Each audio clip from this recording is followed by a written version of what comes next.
Hello, everyone, and welcome to the Army of the Dead spoiler review.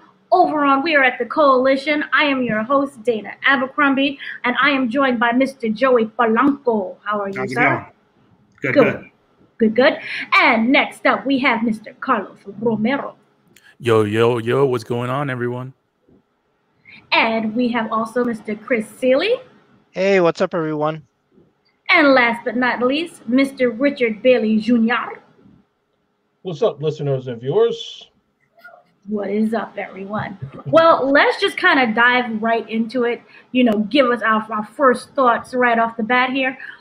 The Army of the Dead is finally here. It's on Netflix. If you haven't seen it already in the theater, what was everyone's kind of first thought? So we'll go with you, Mr. Romero. Ooh. It's all over the place. I mean, it's the story, it is what it is. The action is pretty good. I like the characters. I think the best part of the whole movie are the characters. There were parts that were like in the beginning that are very Zack Snyder-ish. Kind of didn't really go back to that throughout the movie, which is weird for me. But it's hard to, pinpoint this movie. It's like I like some parts and I really hate some other parts. We'll delve in deeper into it, but I think overall it's a little bit subpar. I'm not gonna say it's horrible. I'm not gonna say it's good by any means. Subpar for me overall. Ooh, Jesus, Mr. Joey, I think I saw you nodding. Oh, I was listening in. I enjoy that. The intro did have the typical Zack Snyder music video intro that he usually starts off with. But coming from, his first movie with Dawn of the Dead, I think this was a bit more or less traditional Zack Snyder and more of that. But there was many moments in the movie where he wasn't taking himself too seriously. And I thought that allowed the movie to have fun in itself. I thought overall it was a good time. One of the better Zack Snyder movies I enjoyed in quite some time. Now, Mr. Richard Bailey, I saw you chuckling. What do you have to say? So normally when we do these podcasts, I say I have a controversial statement to make. I have no controversial things to say today, though. My honest opinion, I enjoyed this a hell of a lot more than Justice League. Whoa. And I don't want to see Zack Snyder make any more DC movies. So that part of his life needs to be over with. Very controversial indeed. Go ahead. You don't say something, Joe. I will admit I have not seen the Snyder Cut. I have no intentions of seeing the Snyder Cut. Okay. But see the Snyder Cut. But coming from Batman v Superman, I don't want to see nothing else relating to that. So I'm with Richard on this one. Okay. Gosh. All right. So I'll say something controversial just in between. I prefer the Snyder Cut and Batman v Superman over this movie. So I guess we have that balance. Wow. Well, here's the thing.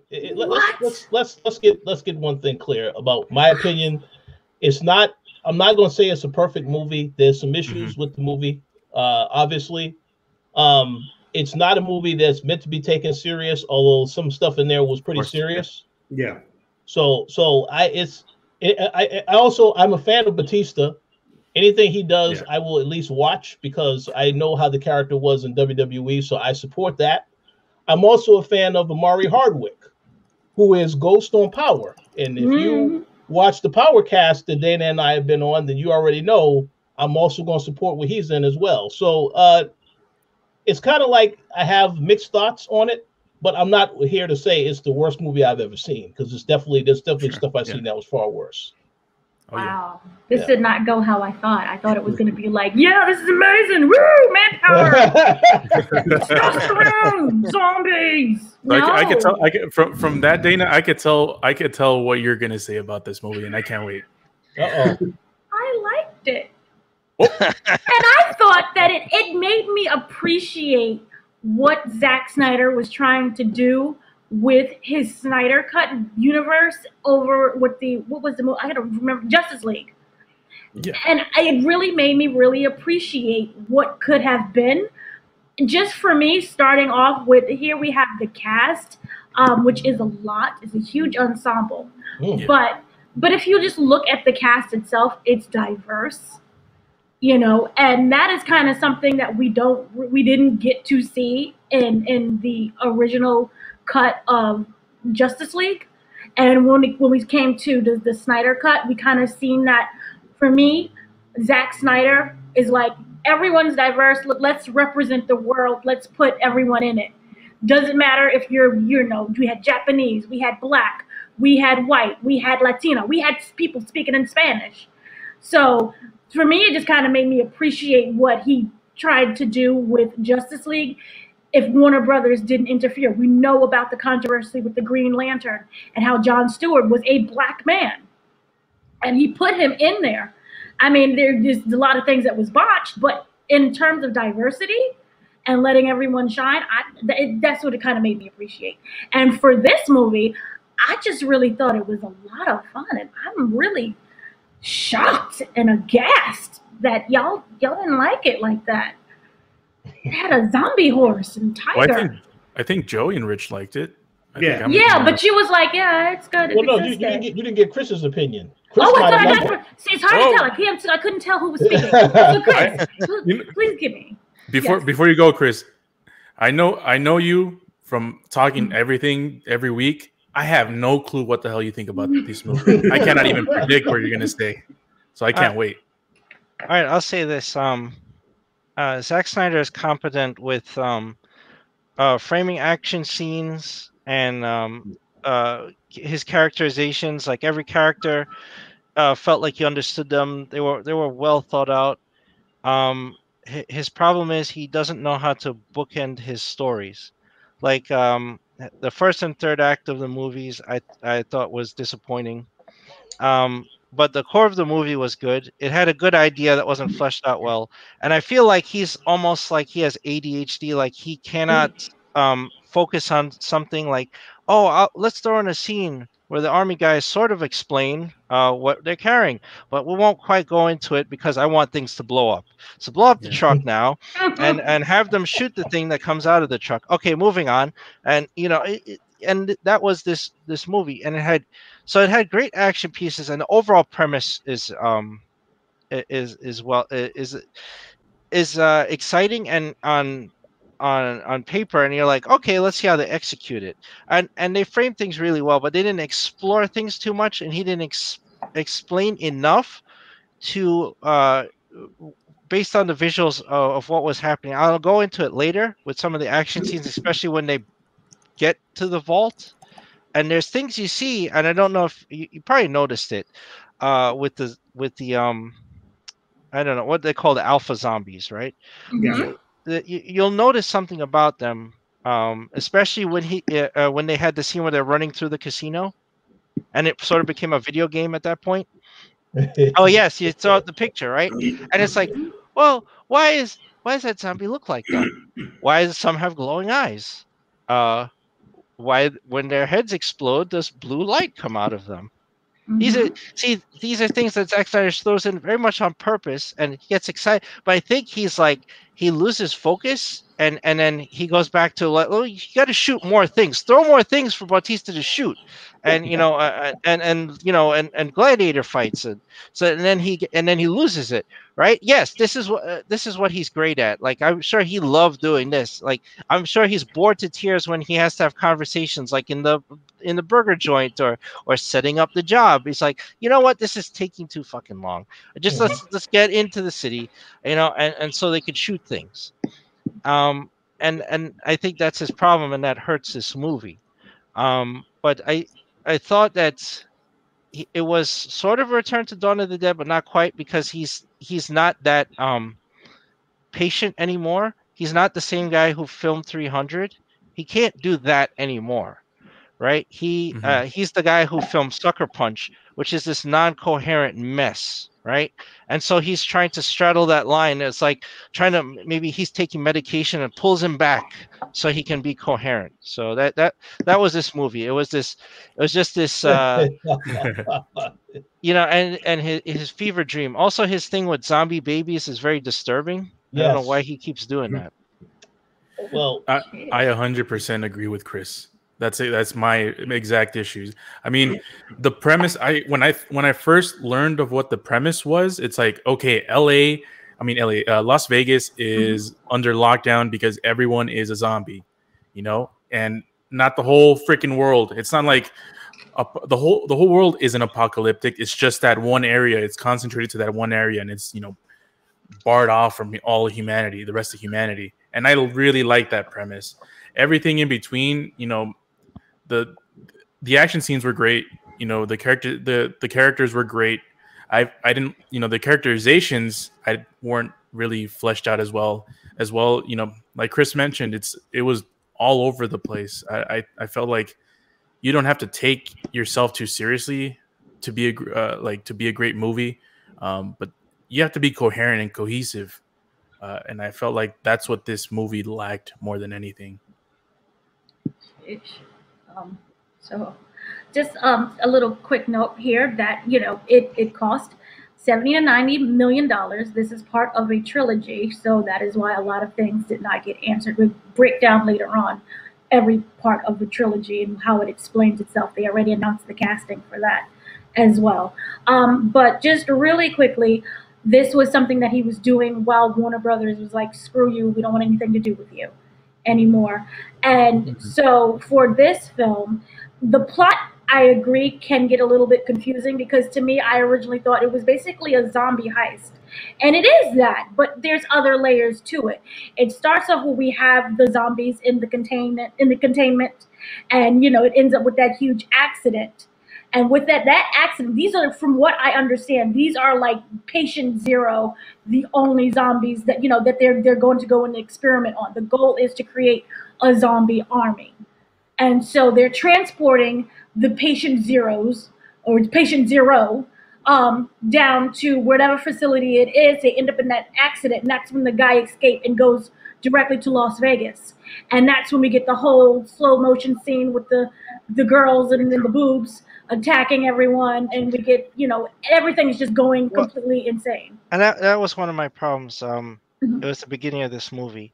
If you're going to commit to an explanation of where the outbreak started, you have to commit to that explanation or don't have it. You either go in the Romero direction that this is happening. The movie literally could have started with the Liberace looking guy and the showgirls running around biting people and then bleeding, and that could have been the start of the movie. And it's like, holy crap, how did this happen, right? And we don't know who Patient Zero is, and that might have made things more exciting, and then slowly gets revealed who it is, right? Or you commit to the army transporting Patient Zero from Area 51, which is what the guys implied they were coming from. But they don't explain enough. And then some guy getting roadhead and destroying an army vehicle is not enough for me to believe that could stop a convoy. What's the only other car on the entire road, by the way? Yeah, I mean, that was ridiculous. That frame was dumb, especially when you have a you have this guy Tanaka who wants to get it's on the surface it looks like he wants to get into this vault in this casino, but really what he wants is a sample of a bioweapon. He wants a sample of these alpha zombies, right? So why isn't he the one stopping the convoy? That could have been introduced from the beginning. That would have made more sense to show, like, hey, this guy is not what he claims to be. And then so when he goes to Bautista, you're like, I don't trust this guy. But you don't need to show him. You could have shown the douchebag guy that he sends with them, who ends up trying to screw them over on the job. Yeah. You show him trying to stop the convoy, and it goes south, and he realizes, it breaks out, and he leaves them there to die. And then they go to Vegas and cause the whole thing, right? You have to commit to one or the other. You can't have this half-assed, well, it could be he's from Area 51, so it could be aliens, it could we don't know. Right. No, you do know. You're the writer and director. You make this decision. Well, that's why the whole explanation of prequels come in, which I agree, it's kind of cheap. No, you don't do that. Like that's they make that excuse with like Justice League. Well, everything. They make that excuse with. They used to make that excuse with Star Wars. Well, you have to read this comic and this novel. No, fuck that. I'm watching this movie. They should explain A, B, C, and D in here because I don't have time for that. Maybe I don't like comics, or I don't want to read novels because I got other things to do. So explain the characters in here and don't say, well, this guy's explained in this novel over here, and we're gonna have a prequel story over here. Well, maybe I thought this sucked, and I'll never get back to that. Well, So you got to explain it now. And also, like the whole thing with was it Tanaka's his name? Mm-hmm. Yeah. Tanaka, they show him with a lot of army generals, and it's like, so essentially you had all this military power behind you, and you couldn't just use them to get the body from the beginning. And not only that, but then, and by the way, I understand that this is parts of this is supposed to be dumb movie, but when you get dumber than a dumb movie, that kind of irks me the wrong way. The guy's whole purpose was to get a sample, to get either the head of the chick, of the chick zombie, or whoever, one that was infected the way the leader was infecting them. The Atlas, yeah. Why didn't he just in the beginning, when they first crossed over, when the chick and the other dude were there, when they had all of their firepower and put the guy as a sacrifice, why couldn't he just do it then? Be like, hey guys, this was my mission from the beginning. We're done. Because he would actually have to pay them, which is something they were never going to do. So, well, no, I mean, okay. Well, it didn't make sense for him to follow them all the way into the dangerous territory. Like, literally, they were a few feet from the gate that they came in. He literally could have tied her up and said, oh, okay, this is what really I want here to do. Give him the gas cans, like, good luck to you. Go to the vault. I'm going to drag her back out the way we came, and that's it. He didn't need to screw over anyone. He's just going, okay, bye. Later, I'm going to drag her outside and get in a bus and get the hell out of here. Like that would have ended his story. But instead, he foolishly is like noticing all the danger here, and he somehow thinks, oh, I can double cross them and get to a helicopter myself and leave, which is ridiculous. Like, considering they were foreshadowing that freaking zombie tiger the whole time. I'm like, dude, you're looking at your death right there. They keep showing it, and he's like, that tiger scares me, man. I'm like, yeah, you know why it scares you. Well, I mean, it's not only that, but like they mentioned that the bad dude and the blonde chick had a history. Yeah. So it's like, why? And it only took them to get to decapitate the zombie chick. Yeah. So why did he need other people to pay them? It was just him. If it was just him and the blonde chick with one sacrifice, that would have done the deal. That would have been easier than what they actually did when they went back, because they didn't even have a sacrifice to distract them. The movie would be 10 minutes and not 2.5. I know, but I'm saying, like, that's what I'm saying. Like, when you have something that's dumber than a dumb movie, it's like that kind of irks me. Yeah, but that's a little like, if you were to think about it, like, he knew about the existence of alphas, or what he calls, he didn't give it the name alphas, or the woman did.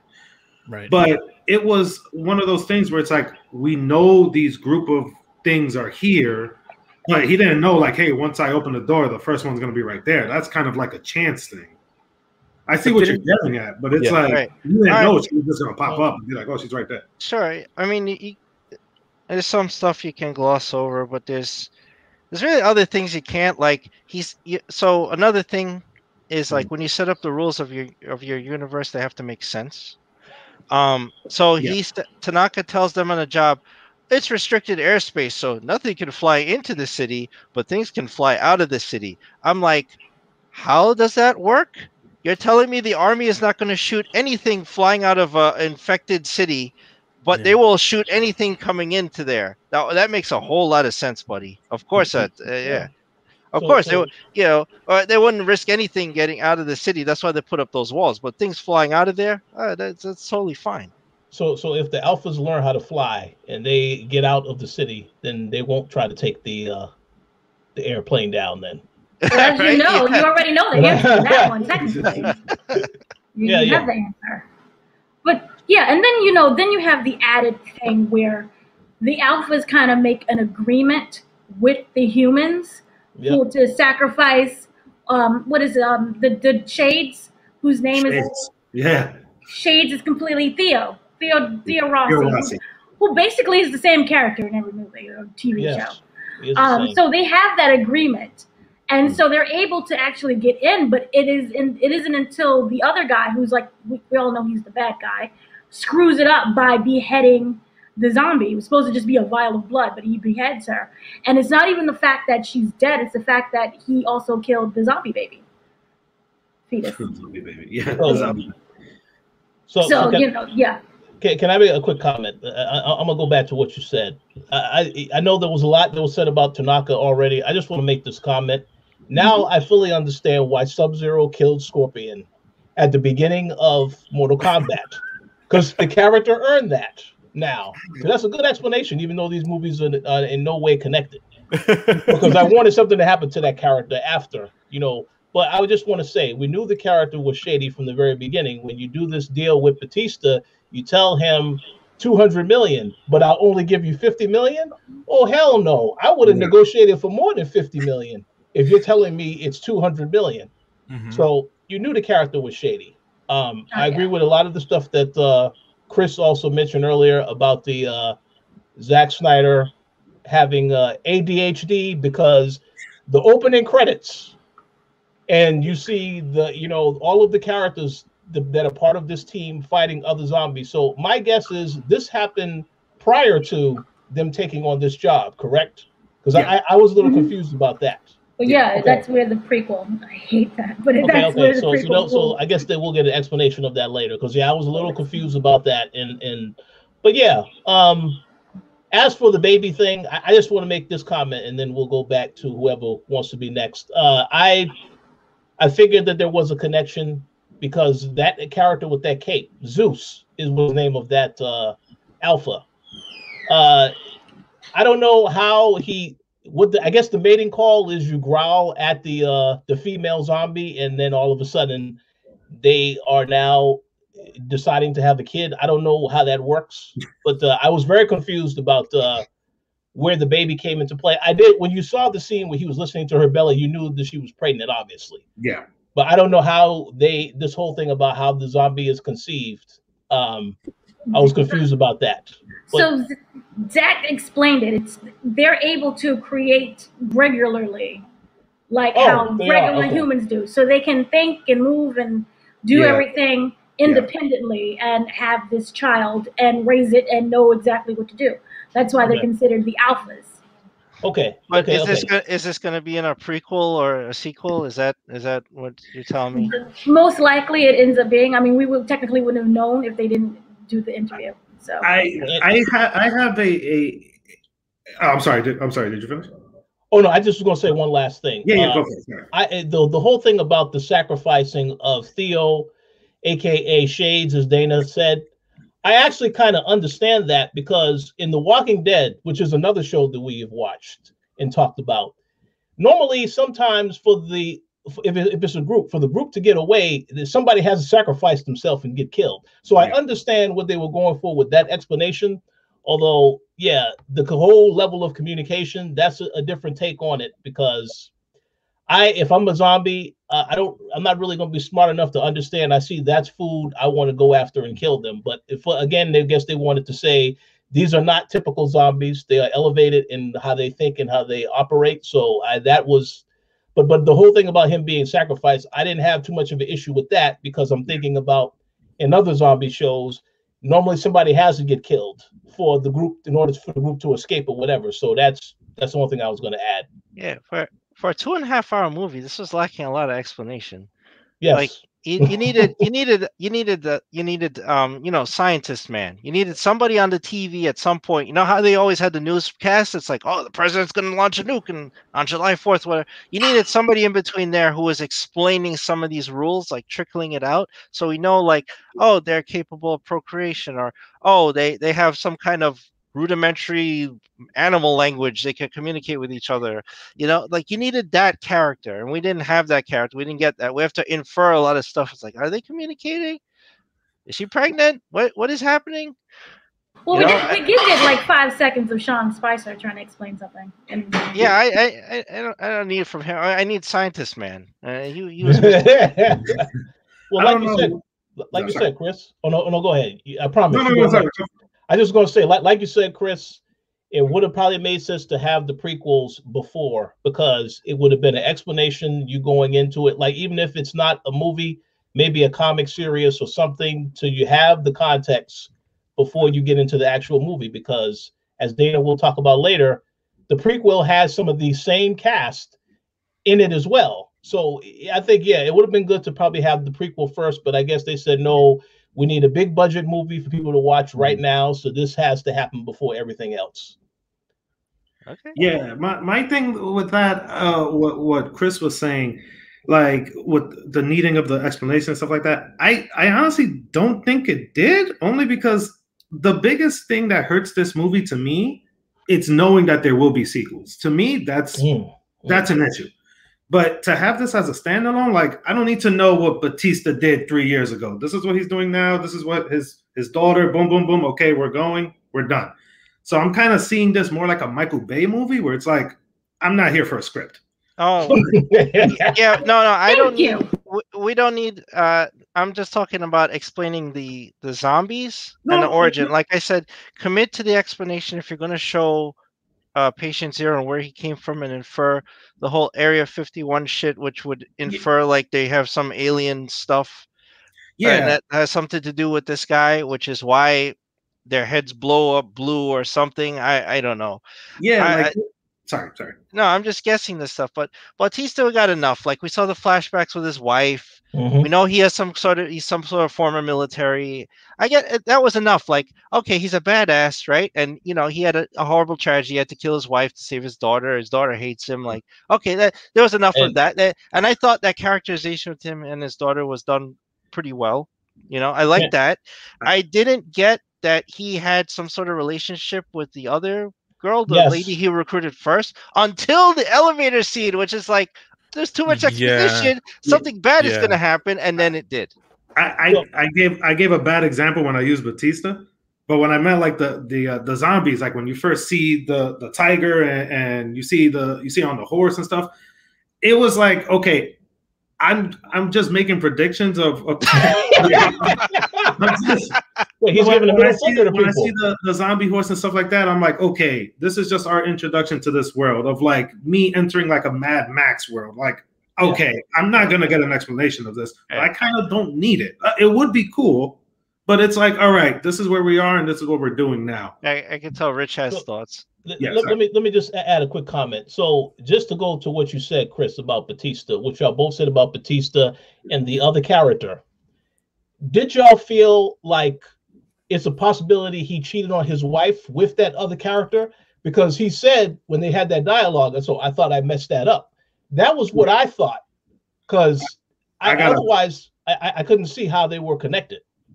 I did get a snippet of that as well. Yeah, I did too. But I mean, it's in like one line of dialogue that that doesn't get explored because the elevator opens and then all hell breaks loose. Yeah. which was actually the first scene, the only scene I actually giggled, because it just didn't look right, and I was just like, "Ready, guys?" Like, "Oh, okay," and she's just like, "Yeah." I just snapped her head like nothing. I was like, and then like I'm like, "Okay." I wish they had, it's not that they had bad chemistry. It's just they didn't have the right type of chemistry that was supposed to pay off at that, scene. By the way, her name is Ana de la Reguera. That's her real name. I know her because she's famous in Mexico. So yeah. I don't know. I like the Bautista thing. I think he was the best character, and obviously Bautista is a great actor, and I really enjoy everything he does. Essentially, go watch Blade Runner 2049. He's amazing in that. He doesn't really have that many scenes either. Actually, to me, he wasn't my favorite character in this movie. And I really did enjoy him. I enjoyed the locksmith. And, you like Peter? Yeah. Like, he was pretty cool. Yeah, there, and they kept bringing in the different zombies to walk through the traps. I was like, we're having fun. Yeah, we're having fun here. That was a nice levity scene, like like getting them to trip all the things, and he's like, I thought this was non-lethal, and then it had crushers. Like, I'm like, oh, this is obscene. Like, the wall just crushes one of them. No, but then at the end, like when their fate comes, I'm like, oh, I'm feeling something. Like, oh man, like come on, man. No, because you like him. Yeah, he was likable. Like, yeah. And but I think that's the. Sorry. Oh no, go ahead. Sorry, no, you're going. My bad. No. But, I was gonna say even with the first woman, the one with the headband. The one that was she was crossed, and when they were going through the he threw the marker away, so she got lost. Yeah. Even when she was fighting, I was just like, oh come on, man, you could do this. Like, they made her like a badass too, though. How she kept fighting. So I appreciated that for sure. Yeah, that was cool. She was the biggest badass of this whole. Bautista, much respect to him. She was the badass of this show. She took out everyone, and they were all around her. That's the part. And you know, Joey mentions that he liked the code breaker, the whatever, the locksmith, the safe cracker. Yeah, I like Bautista, the girl and the first girl that died. I'm like, I think this is what this movie does really well, is that it has a lot of characters that you actually kind of like. You don't really know that much about them. They just threw them in, like, and you're like, oh, the Mexican dude is funny as hell and he's badass. And you know, the chick in the beginning that died, I think she had the best sort of action scenes out of all of them, because it was more, you know, claustrophobic, and you know, when she jumped out of that freaking window, I'm like, that shit was crazy. Yeah. Her set pieces were, I think, my favorite part of the movie. Right. Yeah, I only felt her death was absurd because after surviving all of that, like her buddy didn't help her. He was right there. It's like, why didn't he just pop some of the zombies so she could run forward? But she died because of plot convenience, because she would have said, hey, that asshole screwed me over, and probably shot him in the face, and that would have been the end of his story, right? So she had to die. But I felt, but she's so badass. Like, this killed her? Like, that's stupid. Yeah, that feels like one of those scenes that was shorter to begin with, and they were like, yeah, let's just make this a little longer. And that's what they're on the floor, and they show like a wide shot where you see her and her partner is looking at her, and I'm just like, all right, we could help her now. Come on, like she's right there. So I felt like, okay, these cuts needed to be a little shorter, but yeah, plot convenience. No, it should have been absurd. They should have looked in the window later, and then she's just around like 10,000 bodies. Like, she had stabbed all of them. She comes out.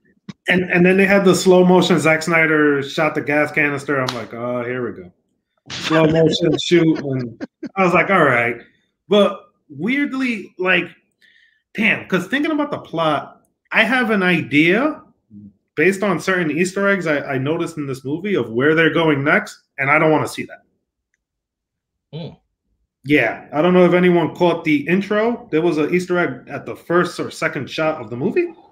Well, no, you could tell us, because I definitely want to hear go ahead. Oh, so in the beginning of the movie, where they're getting they're about to move, they're about to transport the zombie through, and you see the soldier and the truck is passing by, and they're getting ready. You can see two flashing lights behind him, and they flash off like UFOs. Right. Well, they already said that they came from Area 51, right? Yeah. So so later on, during the scene where you first see the alphas, and you know, puts the ear next to the woman, and that's how you figure out she's pregnant and stuff. There were certain zombies there that were not zombies. That were more a bit metallic and blue lights, the robotic. Glowing eyes.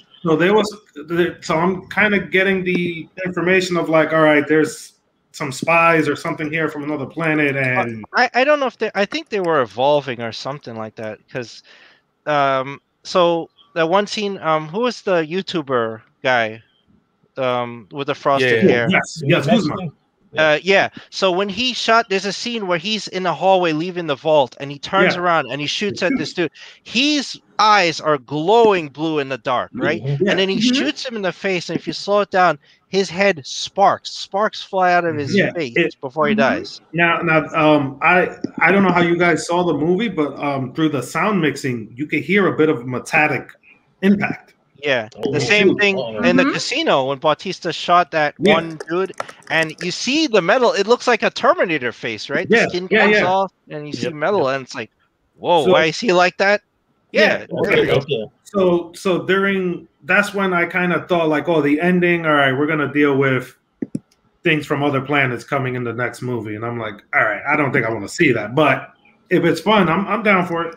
Well, they also set up the scene with you know, what's his name surviving, and he's on the Learjet, like he Yep. gets, you know, so there's that. Mhm. Yeah, yeah. The next I outbreak kinda in got upset when I Mexico saw the City, fight. I guess. Oh my God, come on. I The saw next the fight. alpha. I thought. What, I didn't even think that he got bit. I just thought he was dying off of radiation. I'm like, oh, Yeah, okay. I know. Yeah. He walked out of Vegas and just got nuked. I'm like, yeah, you're gonna get sick. And then he's sick on the plane. I'm like, oh, there it is. Yep. He just walked through a radioactive hot zone, Yeah. dragging that money out. I'm actually surprised the car started. So I Yeah. have a question in regards to that character. We saw this is a character that likes to use chainsaws, things to saw people. Why didn't we see any of that when they actually got to the actual Well, yeah, area? it only showed that one time, which was the opening, and that was kind of upsetting. I was expecting everyone to have like their own weapon.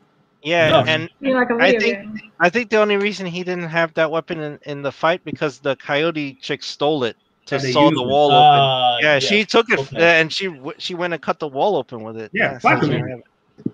Yeah. Yeah, yeah. So that was the only reason it wasn't with him. But yeah, during that fight, I was like, oh man, don't die. Don't die. Yeah. Get up. I was like, Yeah, I like the part where he's like the way he becomes sort of like buddy with the with the locksmith dude, and he's like he has his headphones on. The dude is just doing his work and stuff, and then they fuck him up, and he's like, God damn it, I have to do this all over again. It's the last chance. Oh, yeah. Well, they kind of grew together as characters. Like they didn't like each other, and they had an arc where they they gained respect. Like Dieter gained his respect. He saved him at the end. And then he saved him. sacrificed Yeah, he threw him himself. in the safe. Yeah. Yeah, that was good. Exactly. So, like we were saying before, there are different different stages of zombie. For example, the ones that go, the regular ones are not going to become alphas. How it works is an alpha bites you, then you become an alpha. If the regular ones bite you, then you're just a regular one. Then there are ones who go out in the sun, and they're basically kind of dead until the rain comes, and then it reanimates them. Yeah. Then there are those who hibernate until it's time for it to go back to normal. So I kind of liked that idea, and I felt that it added different layers to the classic, oh, I'm here to take whatever zombies say. I don't think they talk, but just, regular zombie thing. And then you kind of also had, it kind of mixed in a little bit of, 28 days later or 28 days? 28 days later. 28 days later. So you kind of had like that whole full speed run. Well, I feel like he tactical. took something from everywhere. He took 28 Days Later, but he also did Rage Zombies himself in Dawn of the Dead in his That is remake. true. But then he went to I Am Legend and went, oh, they hibernate? Can I do that? Okay, they hibernate. I'm going to take that. And then I'm going to take some old Romero zombies, and they're slow. And that. Chris, Oh, those guys in I Am Legend parkour I want them jumping all over the place.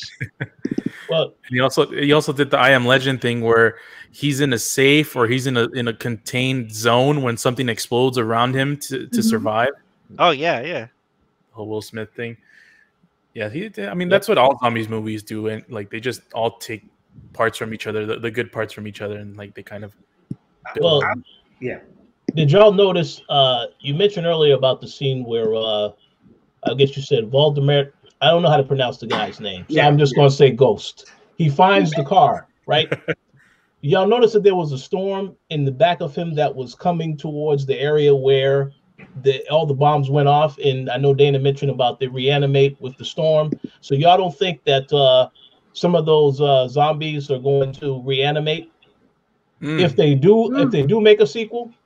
Because it looks as though the storm was heading towards the area he came from. Isn't it usually acid rain? Because when they bomb it ends up creating the acid rain. I would think that the explosion vaporized what was left of them. I don't think there's enough to come back. I don't think they're returning to Vegas in the sequel. Okay. No. They're gonna go to Mexico. Oh. Mexico. There's 2 prequels, and then there's the sequel. So and then in this, so it'll explain. So, for example, in the prequel, there's 2 of them. It'll explain why this dude looks like the Terminator and why there are sparks flying out. And it does have a connection to do with Area 51. So, not saying outright, but this could end up being, the Armyverse versus aliens. Armyverse, basically. So Armyverse now versus aliens. And this is kind of what happens when you fuse aliens and a corpse. And it creates this. Which is why, because it was kind of weird, because there were moments where every time they would shoot someone, there was this weird halo glow around them. So it'll be broken down and explained why there's more than 20 different versions of a zombie. They just start giving this guy universes. What's going on? Take a movie and we work from there. One thing I was extremely impressed about was Tig Notaro, the compositing to replace her. Oh man, when I tell you how impressed I was from that, I hated it. You hated it? Okay, so for those who don't know, it was originally cast with Chris D'Elia. And he is the comedian, the actor. He's also known as the guy who impersonates Eminem. He was accused of being a pedophile while also playing a part on a show where he is being accused of being a pedophile. So they got rid of him, and for maybe a handful of $millions, what they did was they completely removed him out of the movie, and she was basically there acting to nothing. She was completely green screened in. So she never met the cast. She never interacted with anybody in the cast. She said, I don't even know. I've never even seen Bautista in my life. I don't know who he is. Yeah. And there were scenes where, she was interacting. The problem that I had with me was that she doesn't have any kind of connection to the cast or to anyone that she was speaking to. So it looked like she was just, standing in the distance talking to somebody like she was blind. No offense to blind people. Wait, who was this? Tig Notaro. Really? The helicopter. Yeah. Yeah, she was not she was there, but she was technically not there. Her entire performance was green screen. Wow. Yeah, so once they finished principal photography and the pandemic hit, they had to make do and they put her in a room and filmed this. I believe there was more scenes with Chris D'Elia that, for obvious reasons, they could have put her in. But I was extremely amazed by it. Like motion blur shots, lighting, everything matched perfectly. And I'm just like, if I never told you she was replaced, you would have never knew. I didn't know. That's crazy. Yeah. Oh, it looked good. I couldn't tell. Yeah. She looked off the entire time because she's not interacting. She's in the back, or they put her in the back to have conversations with everyone else, and no one is really kind of reacting.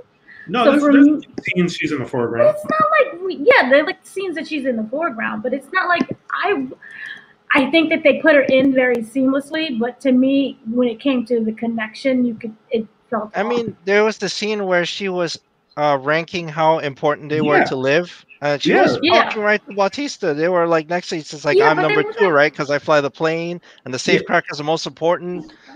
Yeah, but the crazy thing there is, to give some background, I have a degree in computer arts and design and a second degree in digital media. Okay, show off. No, when you see, so for example, what blows my mind here is Chris D'Elia, the original actor, is taller than her. So when you see scenes where she's talking to Bautista about, hey, I'm the 3rd most important person on this team and stuff like that, they're eye level, perfectly clear. They're perfectly match to match. Even in the ADR for Bautista, where they replace he with she and etc., you don't notice anything. It's all flawless. And I'm just like, I'm just losing my mind here. That's amazing. I almost changed my pants. I don't know how you guys feel, but crazy. I'm just and there's a few scenes where you see her getting some ammo and stuff and interacting with another character, and I'm just like, if the original guy was taller, how are you exactly doing that without having the original actors there. I'm just like, oh boy. Yeah, I mean, and you were looking into this. I mean, I'm assuming you knew this before you started watching it, right? Yeah, yeah. And you were actually paying attention. Yeah. For us, just like she's part of the cast.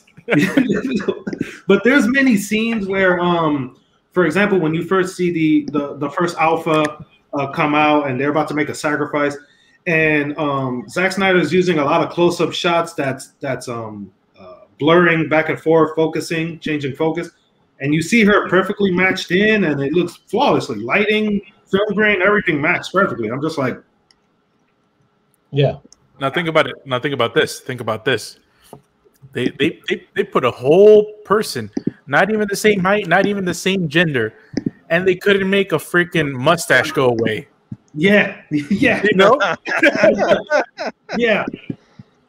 That was the greatest mustache.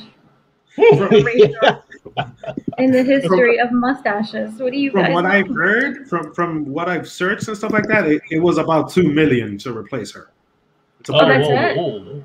Yeah, I mean that's it. It costs literally more to replace the mustache.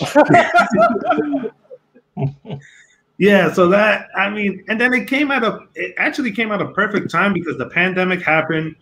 All businesses and stuff shut down, so it kind of gave work to these VFX guys.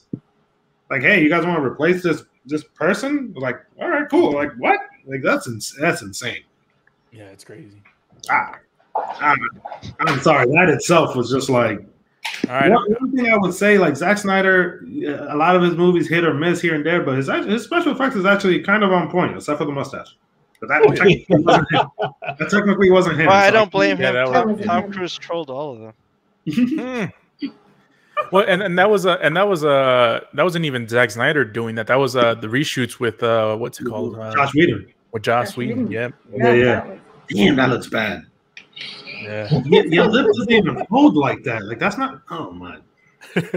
But yeah, I mean, I'm glad you guys mentioned that because I didn't know. Yeah. I mean, I got to appreciate a little bit more of the movie. I mean, it doesn't add that many points, but it gets some brownie points for me, though. Well, as long as that makes you, not be so mean towards the movie, I'm happy. Whoa! I'm not being mean. I'm being critical. Yeah. Way too critical. It's fun. It's a tiger, and I'm not saying it wasn't fun because it did have fun moments, right? And I did give him credit for some of the characterizations. I thought the pacing was okay, even though it was disjointed, and I thought that the relationship with Bautista and his daughter was well done. I thought their conversations felt very natural. It wasn't like awkward or anything. When he's filling the generator and he's asking her about food trucks and she's like, "Whoa, I hated you," and he's like, "Well, okay, I'm gonna just work on this now." And they stop talking. It's so awkward, but it felt like natural. Like she just blurts out that she hated him, and you feel so bad. He's like this giant sad man now, and he's just like. It's like he was so awesome, and now his daughter said he hated him. That knocked him down more than a fucking alpha zombie, I felt bad. I felt bad. Like I never watched Bautista in wrestling, but I really enjoyed them here. I don't know why he doesn't get a lot of more starting roles and big roles. Well, he just kind of really started and come into his own. I mean, the thing is that he teams with really good directors. Yeah. We have James Gunn over at the Guardians of the Galaxy, and we know that he's going to leave along with James Gunn after Volume 3. And they're going to start their own little other franchise and stuff. And he was supposed to be in, the Suicide Squad, the sequel that's coming. Well, not the sequel, the separate one. Yeah. He was supposed to be in it, but he turned that down to be in this one. To be in Army of the Dead and in that franchise.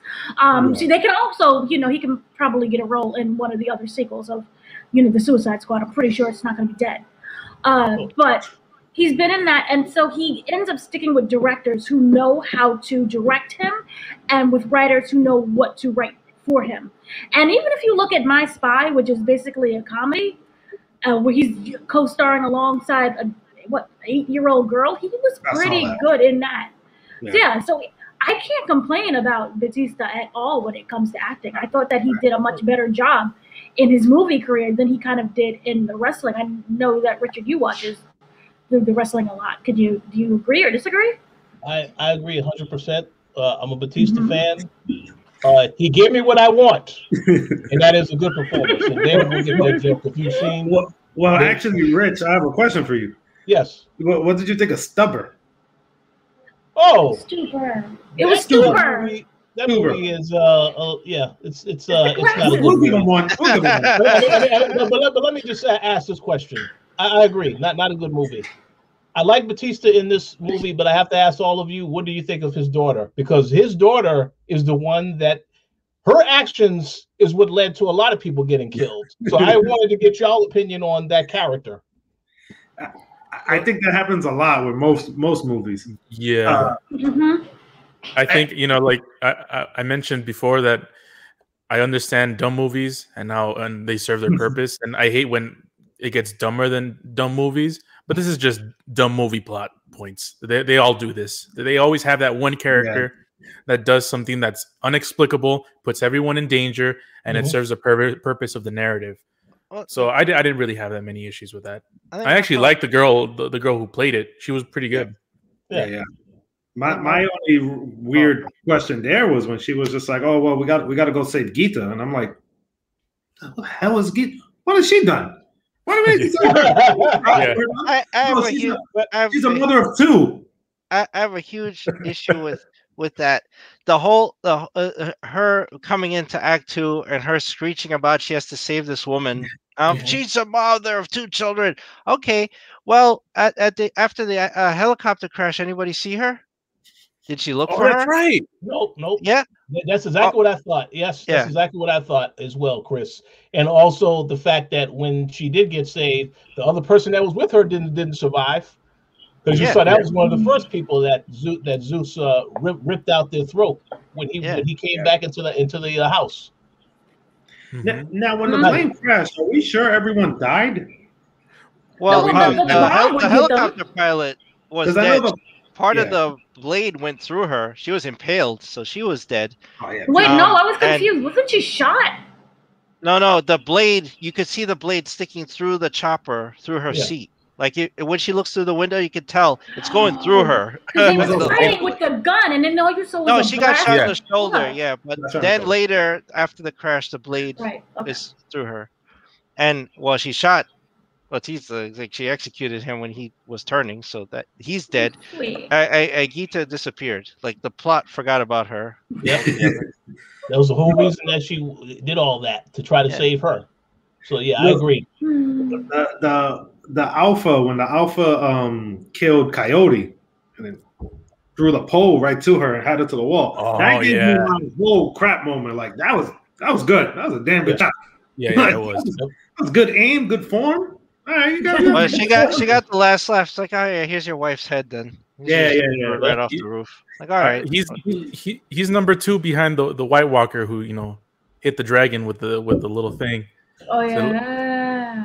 Well, that raised a question for me when they took off the head, and you know the head was still animated. Yeah. Wouldn't the body still be animated? Yeah, what was he gonna do with the head? Well, he was gonna sell the head. Remember he said no, not the bad guy. What was the incentive for the alpha zombie to get the head back? To put it back to the woman's body. That's what I was thinking. Why? Because she ain't dead. Yeah, that's what I was thinking. And then what? And then they can, I don't know. Then they can have the baby, I guess. The one that he took out and showed to everyone that was dead? No, I don't see that. If that's this weird question. Or extra dead or more dead? I don't even know how to classify it. I don't know, but the fetus wasn't eaten by the other zombies, so I don't think the baby is dead. And Zack Snyder did an interview where he's like, there's more babies coming. Controversial statement. More babies coming. More babies coming. Whoa. It's babies. Hey, I thought the baby or fetus or whatever stage it was, I thought it was dead because it couldn't, you know, it needed a body to survive. And honestly, what I thought the Zeus was going to do is just get the head, put it back to the body, drops a little bit of water, you know, and reattach it. Like Evil, yeah. Mm-hmm. What was he gonna put her? He was gonna seal her neck with flex tape and A nuclear rock. You take some of that Vicks over here. You put that in the rubber. Yeah, you have a little smell, but you all right. Yeah, that was fun. That was a fun time. It had its moments. I mean, I'm not like I mentioned in the beginning. It's not by any means a terrible movie. Yeah. It's just, you know, the plot was very convoluted. I think the action scenes, especially the one in the casino, was really good. Where it's Bautista, Guzman, and the Coyote. I thought that was really well done. The casino, yeah. Yeah, that was pretty good. Yeah. But the thing, like nothing. But as good as that was, nothing tops the chick in the beginning. That was the highlight of the movie for me. That was done really great because it was suspenseful. It was badass. It reminded me of Old Boy. If anybody who's seen Old Boy, there's with the famous hammer. Scene. Yeah. And it reminded me of Silent Hill. The scene where the nurses stand perfectly still and they're trying to go around them, and I think that's where they took inspiration from. I believe. Didn't they kind of do that also in Walking Dead? Remember when they had to like cover themselves in blood and then kind of walk through the zombies? In the early seasons. Yeah. Yes. So it had its moments. You know, I'm by no just for the people listening. I'm by no means a Zack Snyder hater because He's coming around. He's coming around. Don't send me any hate messages because I like Batman v Superman. I like 300. I like Watchmen. I like Dawn of the Dead. I don't like Man of Steel, and I don't like Justice League, but I do like the Snyder Cut. So, you know, I'm all over the place, just like this movie. So, you know, it is what it is. Interesting. Oh my goodness. So, I guess final thoughts on this, and then we'll move on to the sequels and the prequels. So, just like Carlos started, I'm not a Zack Snyder hater. I really do hate the BVS and Justice League. You've never seen the Snyder Cut. No. Therefore, you can't say you hate I know Justice League. But the Justice League contained some of his scenes. That doesn't count, though. I understand that, but that's the Whedon cut. But that's if you give me half your homework and I finish it, what was already there didn't impress me. I'm gonna give you credit for that. It was still bad, and I even owned Sucker Punch. It was a pretty movie. It had a dragon in it. That's as far as I can go. Yeah, actually, that's pretty true. But he's well. If it comes to him writing a script, which Sucker Punch was his first, terrible, just like Chris was saying earlier. But I really did have fun with this. Don't hit me. And anyone else, Carlos? Oh no, I already went. Chris? Oh, like I said, he needs to learn to bookend his stories better. Stop with the music video intros. That's how you get the audience. That was a great intro. You have to. No, not for a 2.5 hour movie. I should understand way more than I did coming out of it. Some people be. And I do want to add to what Chris was saying there. I will say one thing, that in most of his movies, his soundtrack picks is like, I do eye roll a few times. Like the movie ended with the Cranberries Zombie playing. I'm like, oh yeah. Yeah. Like, really? It's like, this will be funny. Like, come on. It's like, Zach, you know what? It would have been good. It would have been good if you remembered that character we were supposed to care about from Act 2 and the helicopter crash. Like, what happened to that? You derailed the whole movie for this scene with the daughter, and this character vanished into the plot hole that formed when you made this movie.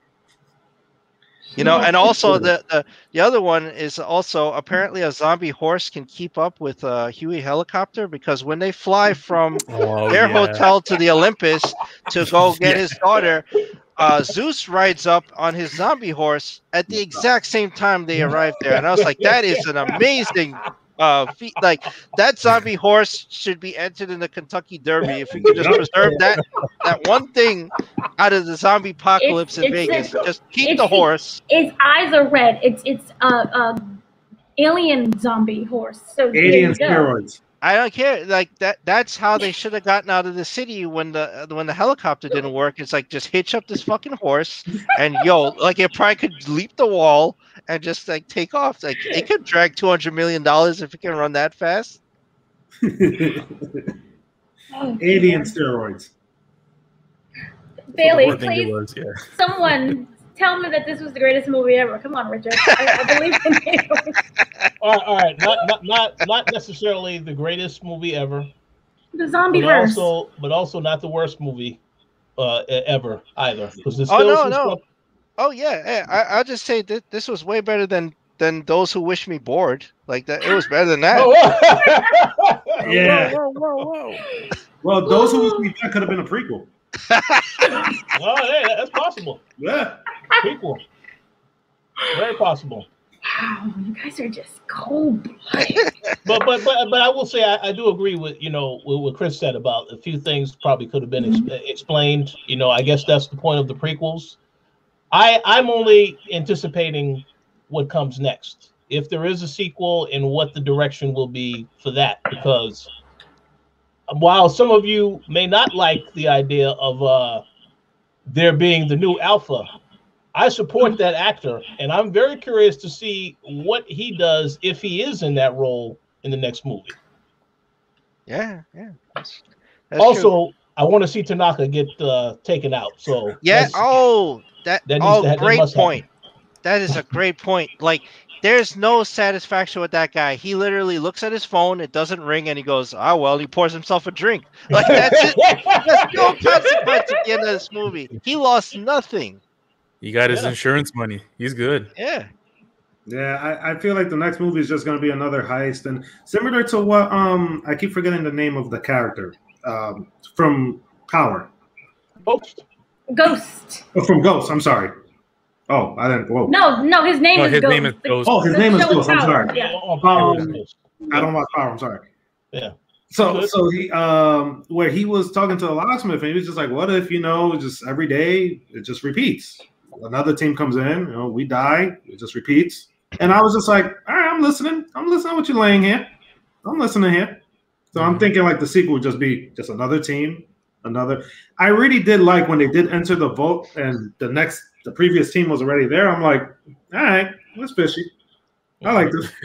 I like this. Same uniform, same everything. I'm like, I was almost hoping they would find one of the previous team's guys alive somewhere. Like some badass, like the chick from earlier, like still living in that city somehow, like just eating like old chicken wings, like just managed to survive. It's like, yeah, I'm gonna get revenge on Zeus. Like she's got this grand plan.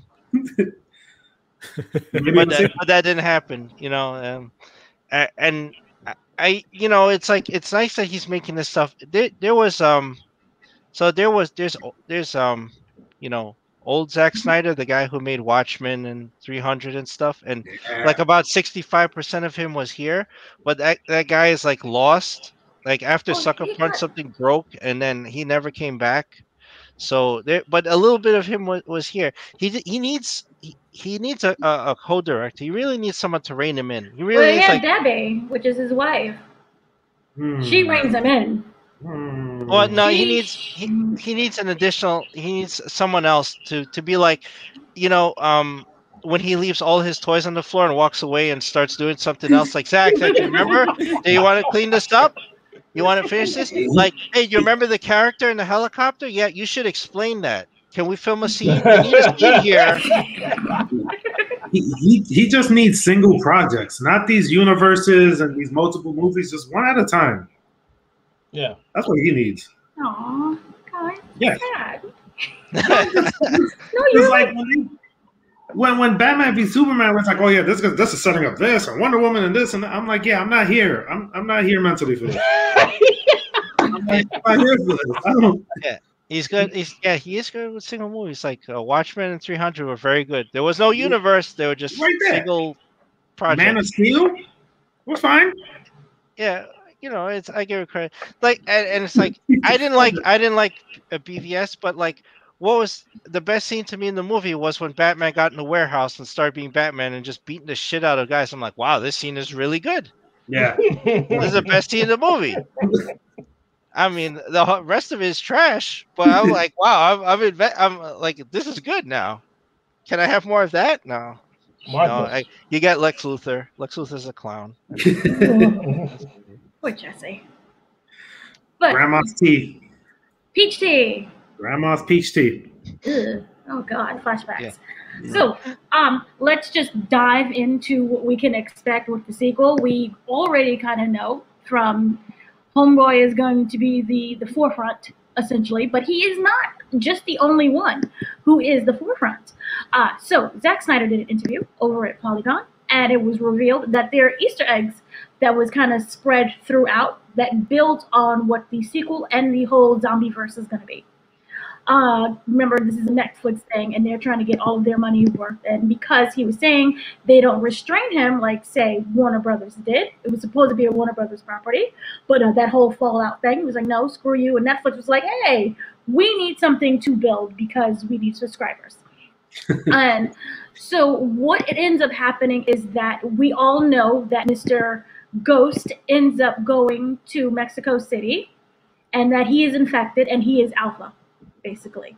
And he is going to therefore infect others from the plane and when they land. We don't know where, we don't know how, but we just know that's what's going to happen.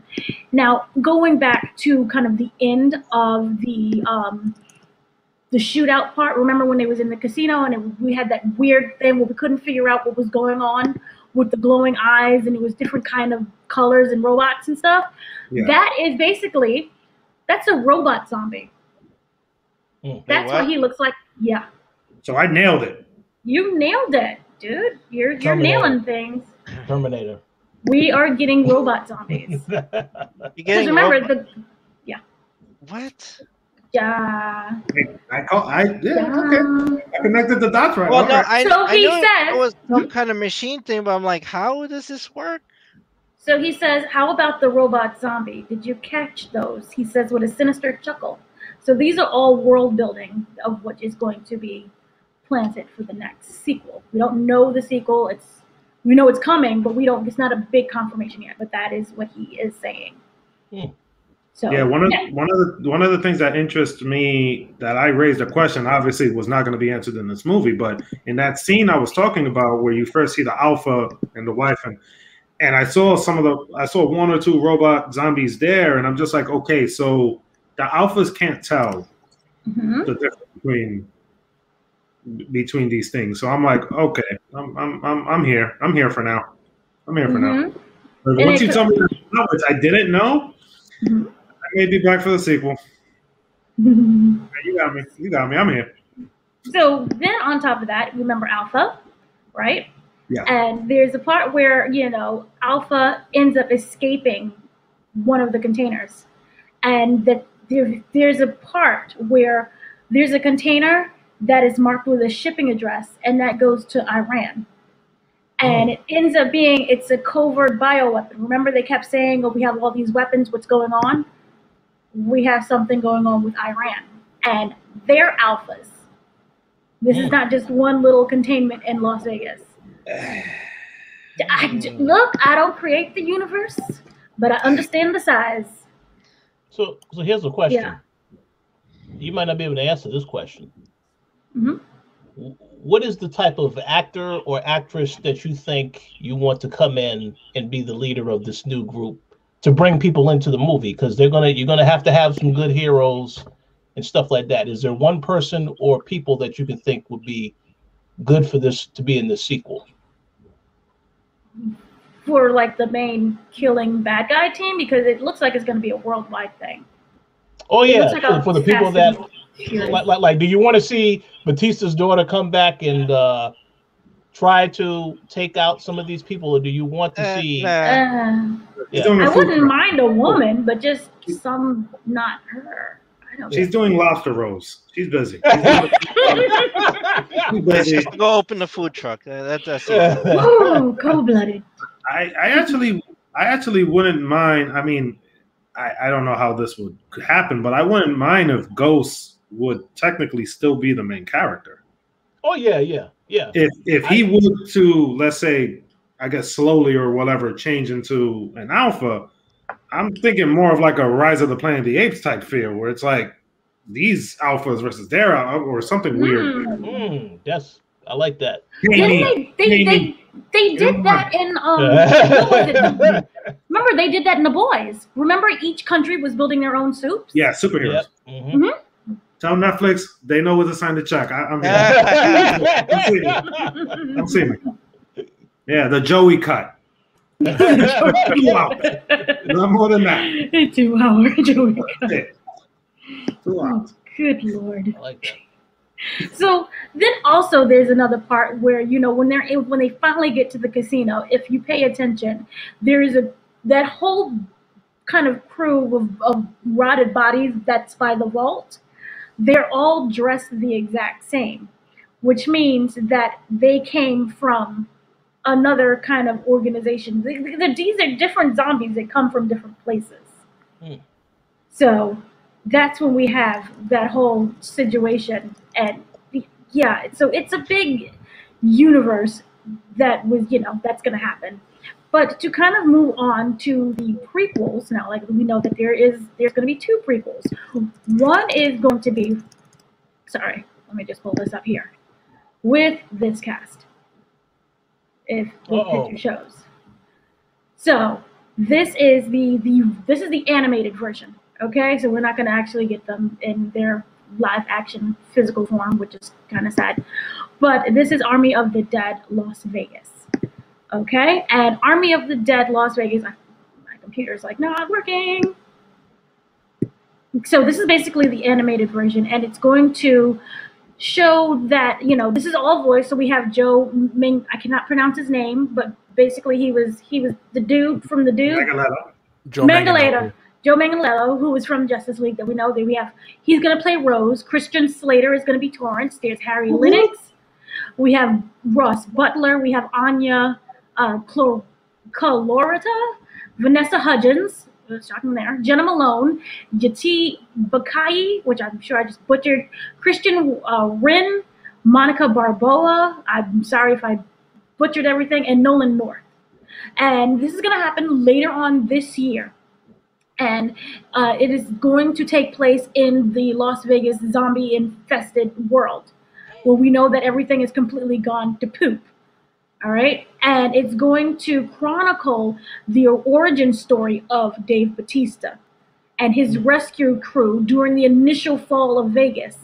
So that whole opening sequence where we saw, remember that woman was holding the child and that whole container crashed on top of them with the zombies? Yeah. That's what we're getting. And we're going to find out why he became a cook, even though he got all these awards and he's, you know, people are thanking him, the government is like, yay, we love you. Why he became a cook. Zack Snyder will direct 2 of the episodes.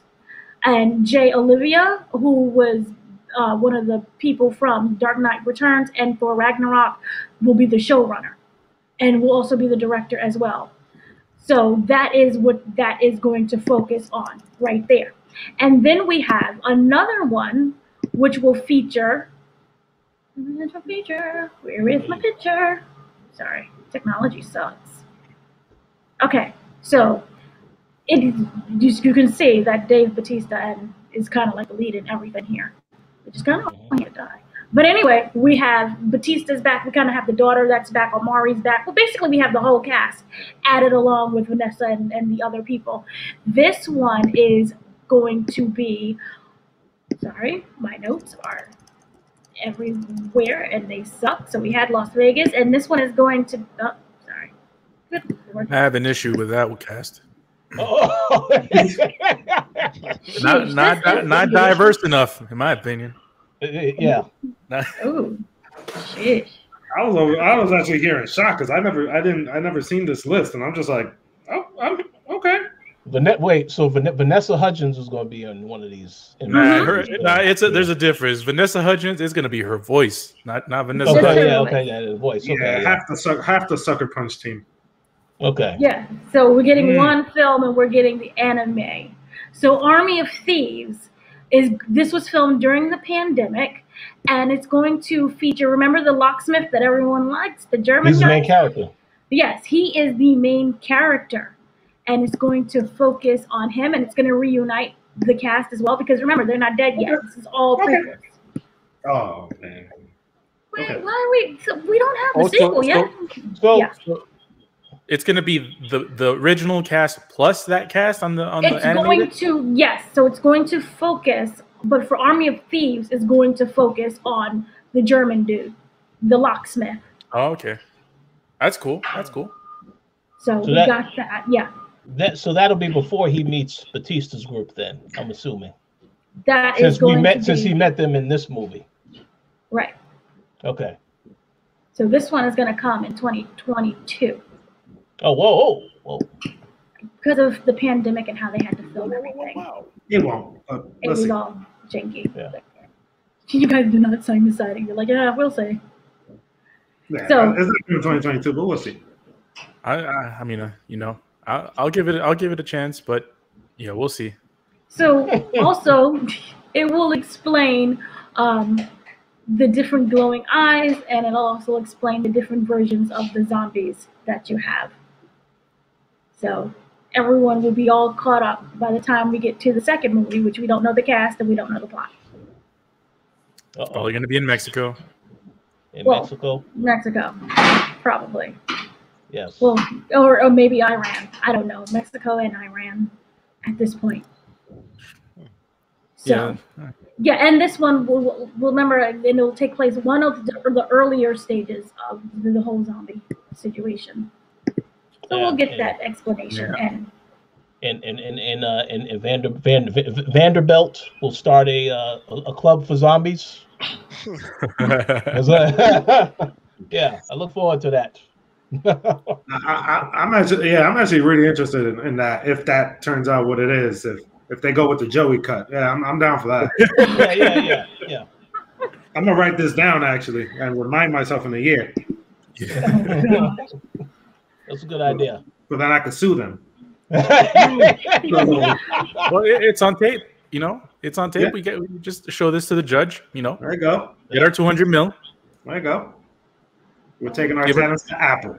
Oh goodness! But Zack Snyder, he does have the whole plot. He knows exactly what he wants to do with the movie sequel, and that we will get more of Tanaka. We will get more of Tanaka, and he described it as being completely insane. So this was just him being calm.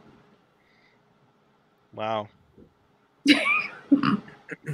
The excitement from that. Wow. I'm intrigued. I'm just trying to think of like different, like if they do it in Mexico, I think it would be interesting. They could, because I think the part that was interesting about this, a couple of things were interesting, but I think one of the biggest parts that were interesting about this movie is that, the fact that, and I don't watch a ton of zombie movies, so maybe this could have been done before. I think Rich kind of, he was hinting at that before we started recording. Like, I got something to say about a different movie. I don't know if he was saying that this has been done, but the fact that Alpha or Zeus, created his own kingdom, I thought that, that part was pretty interesting, what he was trying to do.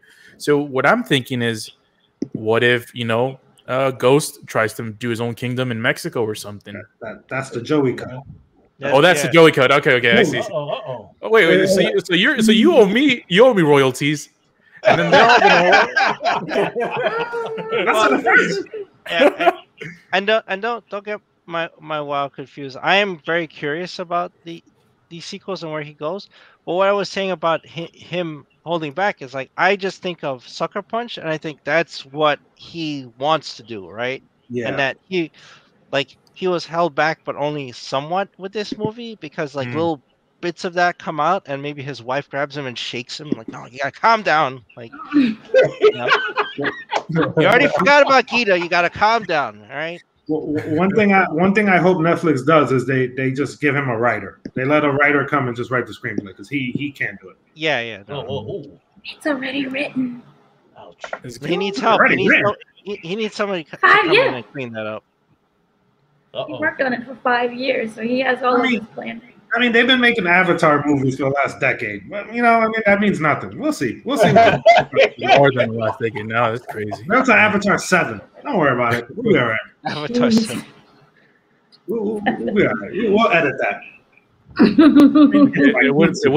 It would be crazy if they do, you know, like it's set in Mexico and the kingdom is in the old Aztec kingdom and they sacrifice people in the pyramids and stuff, kind of like they did in Aztec times. I mean, I think, you know, give me a call. I know my stuff about my people, man.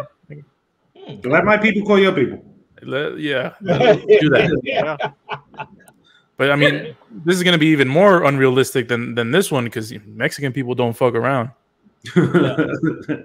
Well, if he makes enough of these movies, there's only one place it can go, and since it's appropriate that involves aliens, it ends in space. Yeah. You know, because what will happen is because he's Chris. out there, it will Mexico City will have a hidden Aztec city under it that's on top of a UFO, which will then launch into space. That's how they made the pyramids. Well, and that's when I will get up and leave the theater. Yo, Chris. Yeah. You know what they're gonna call it? Indiana Jones. Nope. What are they gonna call it? Dead Space.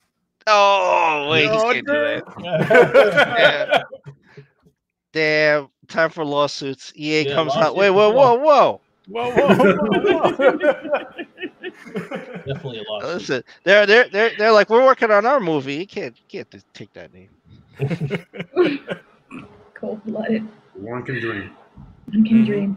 So, if anyone has anything else to say, I guess that kind of wraps it up. It was a terrible movie to you guys, and it was a fun movie, but it had problems. Let me just typical Zack Snyder. Let me just say this. Growing up as a kid, I went to Vegas a couple of times. That was something that definitely drew me to the movie because, you know, I never was able to go into any casinos until I got a little bit older. So I wanted to know. And then the fact that it was a heist movie, a lot of ideas I thought were pretty interesting. So that would drew me to it. So I would say if there's anyone that is intrigued by those ideas, then maybe they should check the movie out. Well, and you know, Rich, you know, you said you've been to Vegas a couple of times. I've been to Vegas more than a couple of times. And I'll tell you this. Waking up after a hangover, walking in the hot Nevada desert, going from one casino to the other to go get lunch, you're pretty much dead right there. So this is a biography. But hey, you will say that when you go to lunch, you definitely will be full. You have all those buffets to choose from. Yeah. Mm-hmm. Yeah. And I will say it was like the action set pieces, the vaults of some of the character development was well done. The story has weak points, as we talked about, but overall it was a fun movie. I would recommend this like well over than the last movie we talked about. I would say, like, if you had to choose between them, I'd be like, yes, watch Army of the Dead for sure, and especially if you like zombie movies, because he definitely did a lot of interesting things in here. He's definitely taking it to another place. Like, it's not like just some rogue virus or, you know, rogue mushrooms or something. Like, he's talking about aliens now, so it's on a whole other level with this one. Or robots. And robots too. I don't know. I know how you gotta explain that, man. You gotta explain that. No, with this, it's like there was a saying. I forgot who said it, but it was like a bad movie never allows you to look at your watch and look at the time. Like with this 2 hours and 40 minutes, I just like blew right past it, and I was having a fun time. So I'm like, yeah, I'm on board. I really enjoy this. It's still not topping Dawn of the Dead for me, but that's just a preference thing. That's just a separate. Sure. That's just a separate type of movie there. But yeah, they have fun with it. This was fun. I recommended it. Yeah, I mean, for me, I can acknowledge the bad points, but I can also acknowledge the good ones as well. Yeah. So, you know, Joey says that he didn't see his watch. I did a couple of times. So, you know, it felt like it ended, and then there was like more to it. I think I felt it was kind of a little bit overstretched. You know, it almost reached Godfather levels of length. Godfather is my favorite franchise ever, even with a third one. I didn't like it, but it still wasn't bad enough to bring down the two top tier ones. I think just to put it all in a bow right here, to put everything to perspective with all the opinions, I think I can come to a conclusive scale and where everyone's at. I feel like Chris is at the far left of this, of kind of like disliking the movie the most. I'm not saying that he thought it was terrible, but disliking it the most. And I feel like I'm right next to Chris, and then I feel like Rich is kind of in between, and I feel Joey's right after Rich, and I feel Dana's after Joey. Correct me if I'm wrong, but I think that's the definitive stances. A good spectrum of like love to hate. Mm-hmm. So we're all, we balance each other out. But from what I hear, everyone disliked the previous movie. So yeah, that's which is weird because I came in lukewarm, and then Chris brought me to the other side. I'm like, yeah, you're right. This was bad. Real bad. I mean, questioning my choices. Like, yeah, that's bad. Joey, you should have seen our Godzilla versus Kong discussion.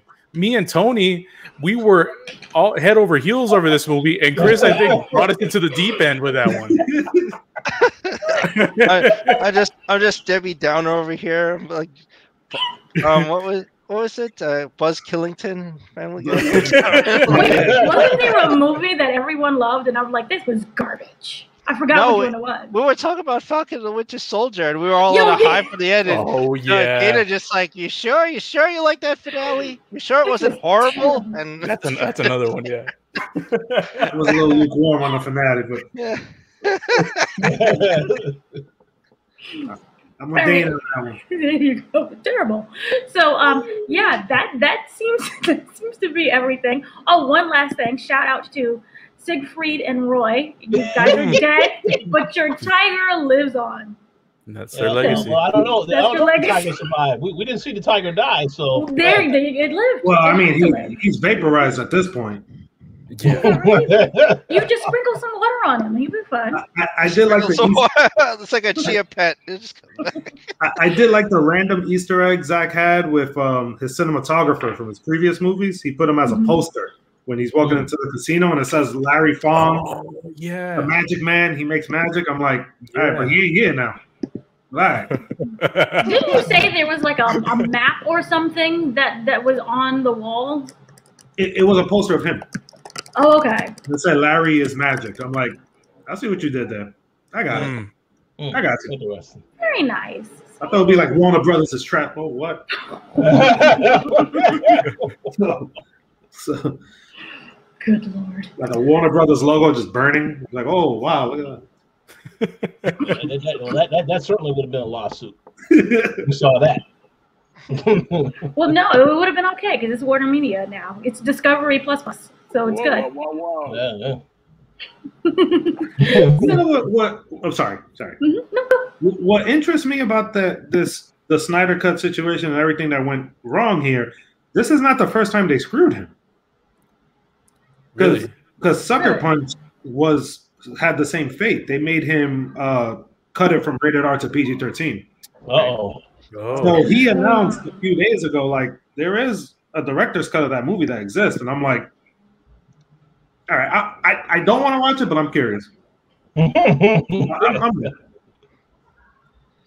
just confused why he's still messing with Warner Brothers. So. Oh, well, no, he actually did fire shots at Warner Brothers.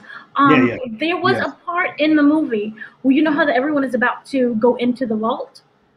And he said that to him, that scene represented him being locked inside of the vault. Remember, this happened when he filmed all of this, was before the whole Snyder Cut came out. And he knew that his version of the movie existed. And he knew what his true intentions was. But this is when, Warner Brothers was like, nah, we don't know what you're talking about. There is no Snyder Cut. So he put in that scene, he said it was to represent him being trapped in a vault and knowing what was really out there. Mm. So, a little sadness. But he fired shots. And that's what happened with that. It wasn't a burning of the WB. A fun fact about that I didn't see in the final movie, but in some of the behind-the-scenes images where they're opening the vault, there is film canisters in the shot. Mm-hmm. Yeah. Making fun of like the Snyder Cut is real. Here it is. Film canisters. Mm-hmm. Yeah. That's crazy. Yeah. It is. Yep. Here we go. Really quickly, if this will post up. Hold on, 5 seconds, so you can see with the canisters as well. Yeah. Oh, there it is. So see Yeah. all of the canisters right there next to you have the guys, and then to the left, that's all of the canisters. That's where the Snyder Cut was the whole time. There it is. Yeah. So that seems to be it. That wraps up everything. So if you guys have anything you want to promote, Mr. Polanco. Oh, none at all. You can follow me on Twitter right there. Mr. Carlos Romero. Yeah, thanks for catching up with another one of our reviews, and I want to appreciate and thank the Koalition, Dana, Rich. Thank you for having us. Make sure to catch us on, and me and Chris on Throwdown at Throwdown Show on Twitter.